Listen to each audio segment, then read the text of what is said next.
Notre prochain invité va venir partager avec vous un parcours de vie très singulier qui a peut-être été indirectement guidé par un rêve de gosse, littéralement. Mesdames et messieurs, merci d'applaudir très fort Aram Ekimian.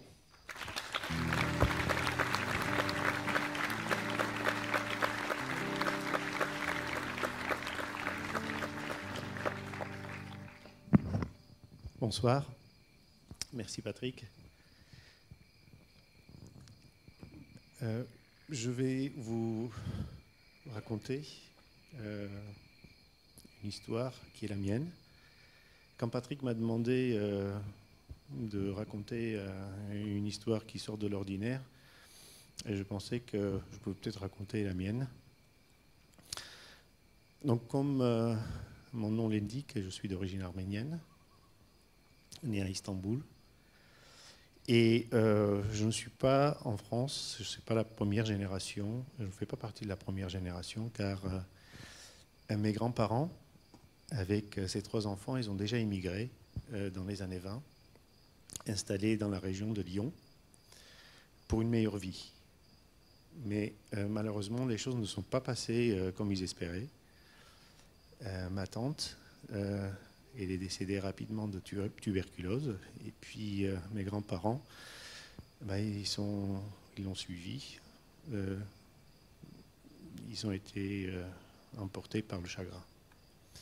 Donc ma mère et mon oncle, ils sont restés tout seuls, orphelins. Mon oncle, qui avait 18 ans à l'époque, il a travaillé tout près d'ici, à Romans, dans une usine de chaussures. Et ma maman a été placée dans un orphelinat. Et par la suite, les membres de la famille sont venus chercher pour les ramener à Istanbul, là où je suis né. Moi, je suis né effectivement dans une famille et j'ai grandi dans le cocon familial. Comme tous les Arméniens, j'ai été à l'école arménienne. Et puis quand je rentrais le soir à la maison, pour me détendre, ma mère me lisait des BD. Mais malheureusement, elle me lisait dans une langue que je ne connaissais pas. Et quand je lui demandais, mais maman, c'est quoi comme langue? Elle me disait, c'est le français. Et oui, parce que ma mère, elle avait appris que le français, elle savait lire que le français. Mais évidemment, je ne comprenais rien. Puis je me suis dit, peut-être quand je serai grand, j'apprendrai aussi la langue de ma maman.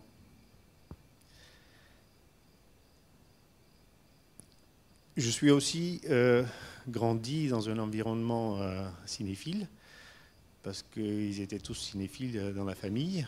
Et puis j'ai effectivement grandi dans une ambiance de Jean Gabin, de Delon, Belmondo et les autres, en noir et blanc. Et un jour, mon oncle m'a amené voir un film de James Bond. J'étais fasciné par la voiture. Et ça faisait tout, mais je sentais qu'il y avait quelque chose qui n'allait pas dans cette voiture. Mais je ne savais pas quoi, je ne savais pas le définir. Puis le lendemain, quand je me suis réveillé, j'avais trouvé ce qui n'allait pas. Il n'y avait pas de téléphone de voiture. Et donc je me suis dit, c'est quand même un gros manque alors que j'avais 8 ans à l'époque. Par la suite, un peu avant mes 18 ans, j'ai décidé de venir en France. Continuer mes études. Enfin, je devrais dire reprendre mes études parce que quand je suis arrivé en France, je ne savais pas parler un mot de français. Et bon, tout allait bien.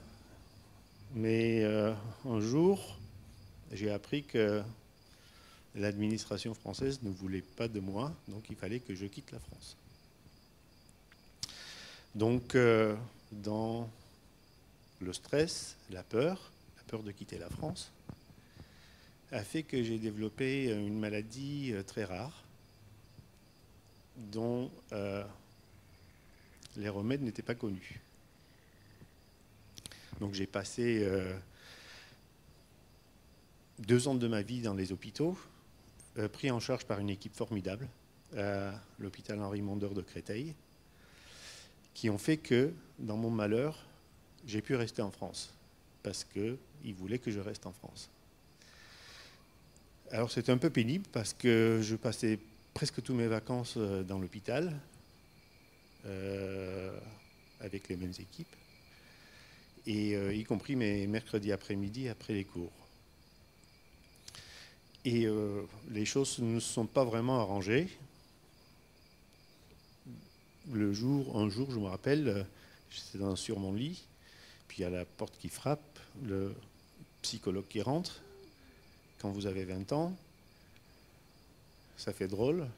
Et la seule chose que j'ai pu penser à ce moment-là, c'est de dire peut-être que la prochaine visite, ça va être le curé. Et puis en attendant, je me suis dit, de toute façon, j'ai rien à perdre, je vais continuer à empiler mes diplômes. Donc j'ai continué à étudier. Puis au moment,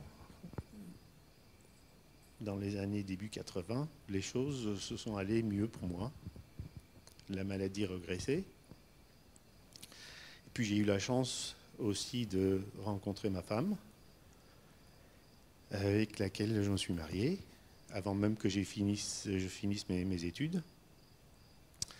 Et puis, comme par hasard, tout allait rentrer dans l'ordre. Et je me rappelle le jour où je suis parti à la préfecture pour aller chercher ma carte d'identité, que j'étais très fier. Et donc j'ai fini par passer mon dernier diplôme. Puis j'ai été appelé un jour par un chasseur de tête qui m'a dit est-ce que tu voudrais bien travailler dans une grande société Je dis oui. Pour faire quoi? Il m'a dit pour développer un téléphone de voiture. Je dis j'y vais. Donc c'était Matra Communication, où j'ai développé le premier portable, le téléphone de voiture à l'époque. On l'appelait portable, mais il faisait quand même 7,5 kg, que vous connaissez certainement, Radiocom 2000. Puis il y avait la version portatif. Il faisait 1,2 kg. Et par la suite, j'ai eu la chance de créer une société en 92. À l'époque, il y avait très peu de gens qui s'aventuraient pour créer sa société. Donc, j'ai eu la chance de créer l'une des premières startups en France. Effectivement, la seule chose que je savais faire, c'était de manipuler la technologie des téléphones portables. Donc la société a développé les technologies, des cœurs de technologie de téléphones portables, qui a eu un développement extraordinaire. On avait créé, on était au départ 3 personnes, au bout de 10 ans on était 1000, on avait des filiales un peu partout. On exportait en Chine plus d'électronique que n'importe qui en France, vendu le corps de technologie aux plus grandes sociétés japonaises. Bref, tout allait bien. Bon, malgré tout, je voudrais vous avouer que j'ai un grand regret, parce que tout ça fait que j'ai passé presque la moitié de mon temps dans les hôtels et les avions, sans avoir vu suffisamment ma famille et surtout pas vu mes enfants grandir. Enfin, j'ai été voir, je crois que c'était le week-end dernier, le dernier film de James Bond. Donc évidemment, j'ai vu la fin, la fameuse DB5, mais j'ai constaté qu'il n'y avait plus de téléphone de voiture. Évidemment, le monde est passé au smartphone. Et comme je suis tombé dedans quand j'étais petit, j'ai créé aussi effectivement une société pour des smartphones, mais des smartphones spécialisés pour les aveugles, les malvoyants. C'est quelque part je dirais, à rendre à la France ce qu'il m'a permis de faire, de réaliser mes rêves. Je vis actuellement dans le sud de la France, à quelques encablures des tombes de mes grands-parents et à quelques kilomètres de là où ma maman a appris la langue de Molière. Enfin, je voudrais finir ma petite histoire pour vous dire que depuis 30 ans, j'ai voyagé un peu partout dans le monde et il est bien de constater que les valeurs qu'on a en France, dans la République, les valeurs telles que la liberté, fraternité, c'est quelque chose qui est réel et unique. En fait, la France est unique. Et depuis ce qui s'est passé vendredi dernier, je me sens tous les jours un peu plus français et j'en suis fier. Merci beaucoup.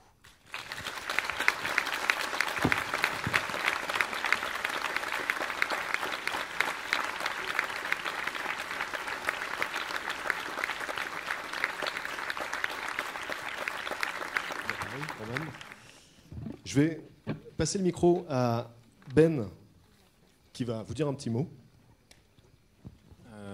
Salut. Moi, j'ai pas d'histoire extraordinaire à vous raconter. Patrick m'a demandé comme à une veillée en général, il y a souvent un guitariste qui fait des reprises de Bob Marley ou trucs comme ça. Il m'a demandé de venir lui filer un petit coup de main. Et moi, en fait, pour la petite histoire, j'ai appris à faire de la guitare quand j'étais petit. Il y avait une guitare dans le salon de l'appartement dans lequel on vivait avec mes parents. Et mon père m'avait dit « Tu ne touches pas cette guitare tant que tu n'es pas meilleur que moi. » C'est dur d'apprendre d'être meilleur que lui sans jouer. Mais j'ai eu de la chance qu'il passe la plupart de son temps dans des hôtels à droite à gauche. Et mon père, c'est Aramé Kimia. Voilà.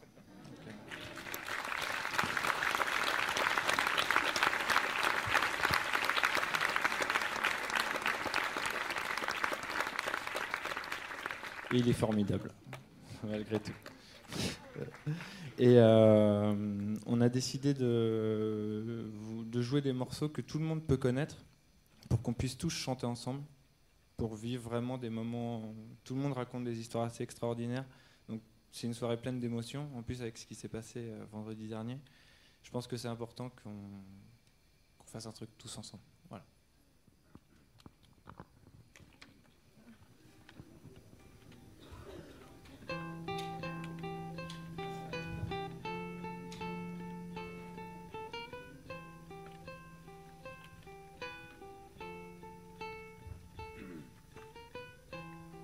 Imagine there's no heaven. It's easy if you try. No hell below us. Never something sky. Imagine all the people living for today. And there's no countries. It isn't hard to do. Nothing to kill or die for. No religion too. Imagine all the people living life in peace. You may say I'm a dreamer, but I'm not the only one. I hope someday you'll join us. The world